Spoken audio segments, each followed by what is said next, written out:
Coucou les amis, je suis très heureux de vous retrouver ce mois-ci afin de découvrir les 15 activités à faire pour le mois de janvier 2022 à Paris. Avant toute chose, je tiens évidemment à te souhaiter tous mes vœux de bonheur et de santé pour cette nouvelle année qui démarre. Alors au programme de ce mois de janvier, il y aura entre autres l'exposition Playmobil aux Invalides qui retrace toute la vie de Napoléon. Il y aura aussi le salon de la gastronomie Outre-mer parrainé par Babette de Rosière au Parc des Expositions. Il y aura aussi l'Hyper Weekend Festival à Radio France avec notamment Clara Luciani et son orchestre philharmonique. À cela s'ajoute bien évidemment, et vous commencez à avoir l'habitude, une douzaine d'autres activités que je vous ai sélectionnées pour ce mois-ci. Alors si tu n'es pas encore abonné à la chaîne, je t'invite à cliquer ci-dessous et activer la clochette des notifications pour recevoir ainsi tous les mois une quinzaine d'activités à faire dans notre magnifique ville. Alors ne perdons pas plus de temps et découvrons ensemble les 15 idées de sortie que je vous ai sélectionnées. C'est parti!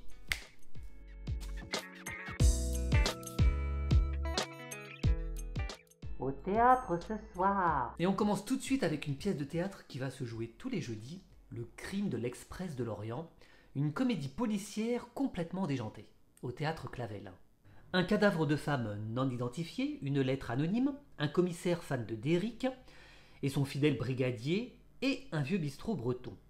Situé dans les faubourgs de l'Orient, peuplé d'une faune pittoresque, à la fois drôle et touchante.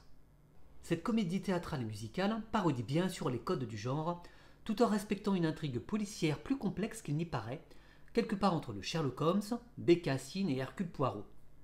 Une pièce extrêmement bien écrite avec beaucoup d'humour et des jeux de mots.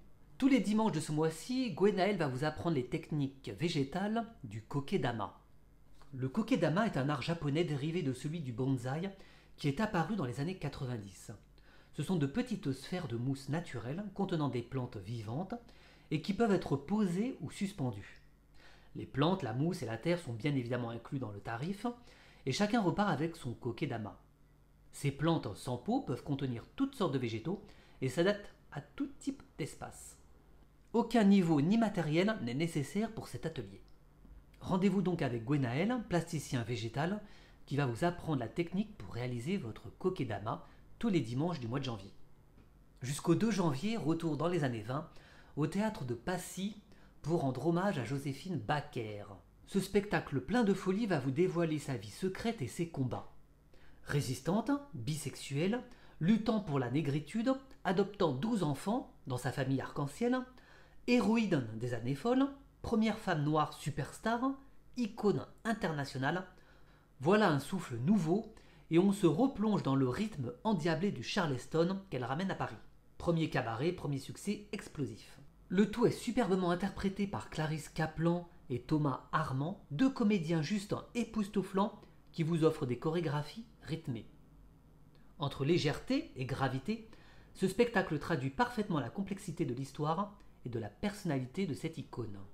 Jusqu'au 9 janvier, et comme je vous l'ai dit en préambule de cette vidéo, c'est Playmobil qui revient aux Invalides pour vous conter l'histoire de Napoléon Bonaparte. Au sein de la salle Turenne, déambulez à travers des reconstitutions inédites qui présentent les moments clés de la vie de ce grand personnage. De sa formation à l'école de Brienne jusqu'à sa mort sur l'île de Sainte-Hélène. Puis prolongez votre visite en quête de figurines cachées dans le musée. Une façon très amusante de découvrir les autres collections.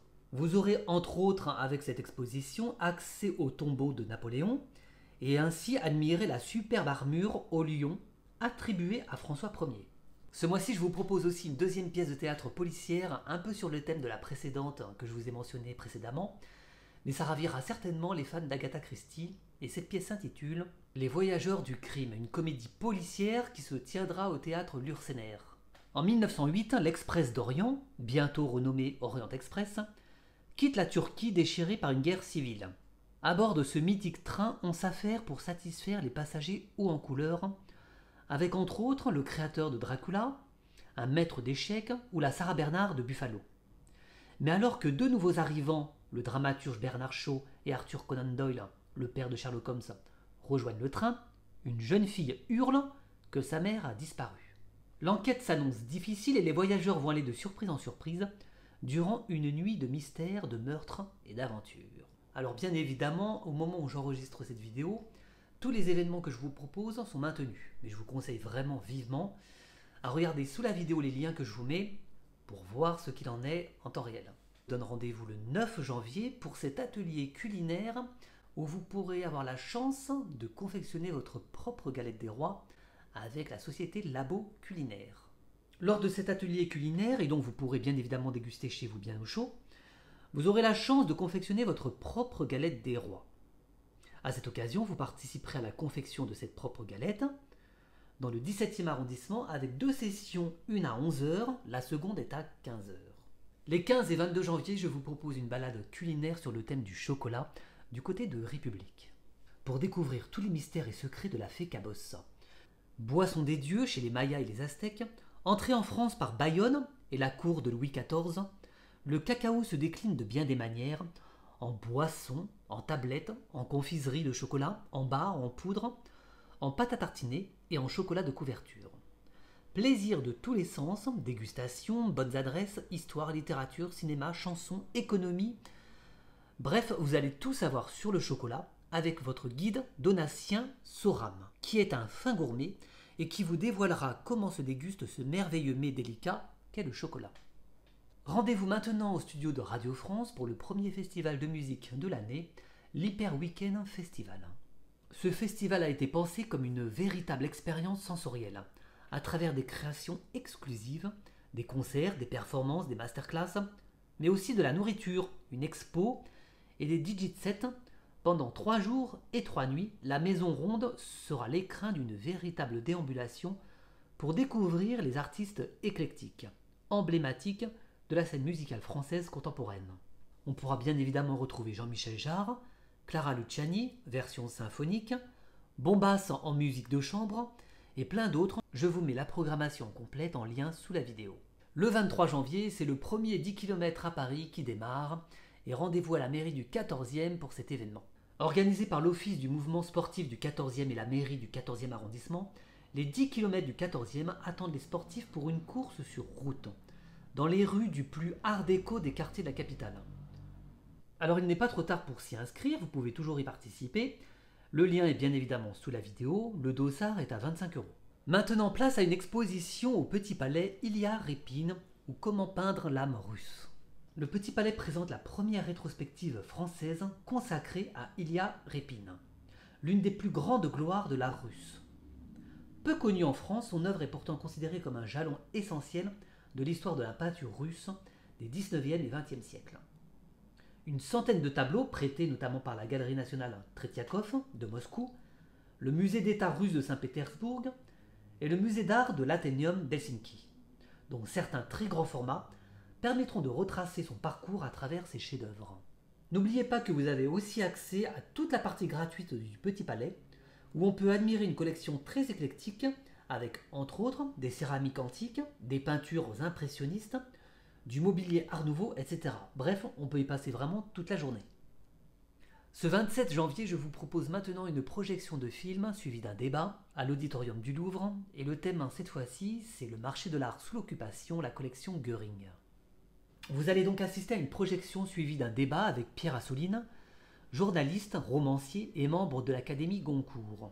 Le film propose une enquête historique, fruit de 7 ans de travail de l'historienne de l'art Emmanuelle Pollack, sur le gigantesque transfert d'œuvres d'art organisé depuis Paris. Dans un second temps, projection du film Une collection d'art et de sang, le catalogue Göring, de Laurence Thiria, sorti en 2020.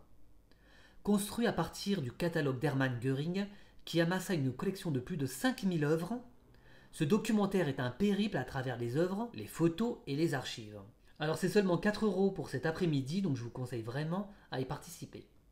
Place maintenant à de la gastronomie avec Babette de Rosières les 29, 30 et 31 janvier 2022. Pendant ces 3 jours, au prestigieux Palais des Expositions, le Salon de la gastronomie des Outre-mer et de la francophonie vous permettra de vivre un moment inoubliable.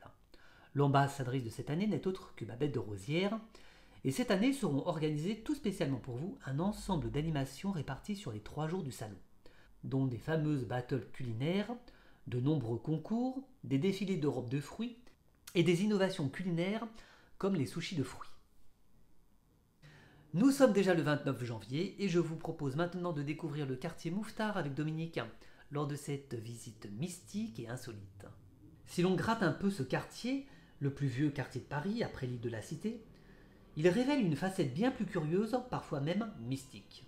Pour démarrer la balade en beauté, Dominique, votre guide, vous donne rendez-vous devant ce qui fut un véritable lieu de culte où les pèlerins entraient en transe lors de séances d'hypnose et d'extase collective. Des miracles y auraient été réalisés et les expériences les plus extravagantes y étaient pratiquées. Puis, au fur et à mesure que vous gravissez la montagne Sainte-Geneviève, de nombreuses anecdotes passionnantes et amusantes viennent ponctuer la promenade. Faites une halte devant le plus ancien bar de la ville, découvrez où était enfoui le trésor de la rue Mouffetard, et par un plongeon magique dans le passé, saluez pas après pas les personnages illustres qui ont marqué l'histoire de ces faubourgs. D'Artagnan, George Orwell, Ernest Hemingway ou encore Descartes. Ce 31 janvier est le premier jour du festival Au fil des voix à La Cigale et je vous propose de découvrir Salvador Sobral. Salvador a vécu aux États-Unis, à Majorque, à Barcelone, où il a étudié le jazz pendant 2 ans à la prestigieuse école Thaler de musique. Tout au long de cette période, il compose ses propres chansons, créant plusieurs projets et découvre son identité musicale. Ce 31 janvier sera donc l'occasion de découvrir son 3e album studio, qui est sorti en mai 2021. Le disque comporte 14 titres et marque un nouveau chapitre dans la carrière de Salvador Sobral, puisqu'il s'agit du premier album entièrement composé par lui, en partenariat avec Léo Aldrey.